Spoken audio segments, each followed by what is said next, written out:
Now let's talk about economy. Singapore is one of the world's most prosperous nations and has both business-friendly regulatory environment and a very low unemployment rate. Despite an active parliamentary opposition, it has been ruled by one party, the People's Action Party (PAP). For many decades, the Prime Minister Lee Hsien Loong has led the government since 2004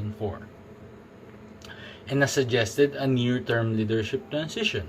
Although certain civil liberties remain restricted, the PAP has championed economic liberalization and international trade. Services dominate the economy, but Singapore is also a major manufacturer of electronics and chemicals and operates one of the world's largest ports. Principal exports include integrated circuits, refined petroleum, and computers.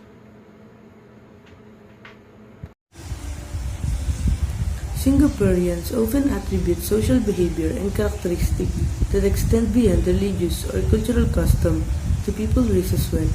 For example, Chinese and Indian Singaporeans are generally regarded as business-savvy ethnic groups as they tend to be profit-oriented, dominating the political and economic facet of society.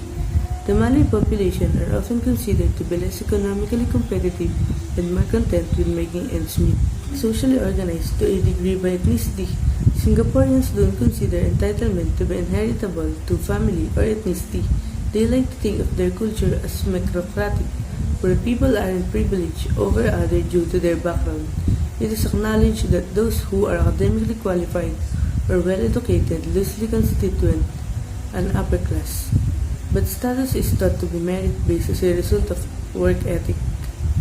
Being said, Singaporean culture is still hierarchical.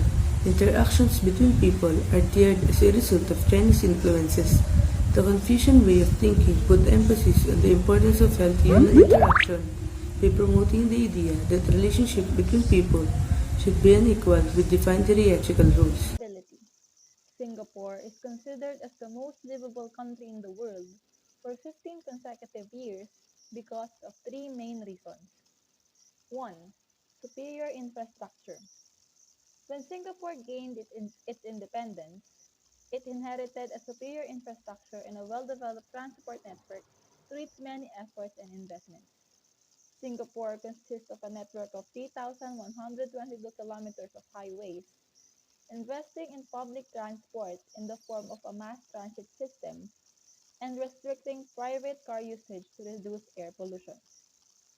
By maintaining its status as a transport hub and one of the largest commercial shipping registers in the world, Singapore has one of the world's busiest ports with over 150,000 vessels and a container traffic of 15.14 million 20-foot equivalent units.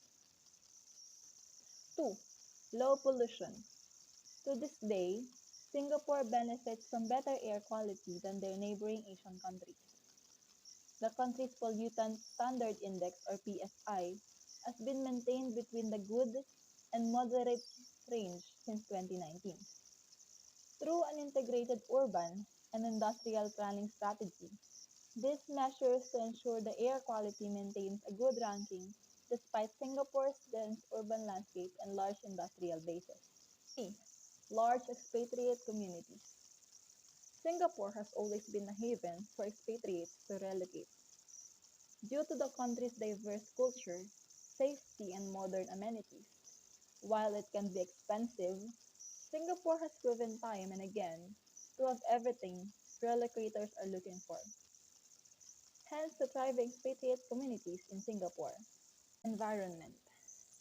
Singapore as of late is continually building its reputation as a city in nature, with Singaporean design long having a strong consciousness to acknowledge that green spaces matter.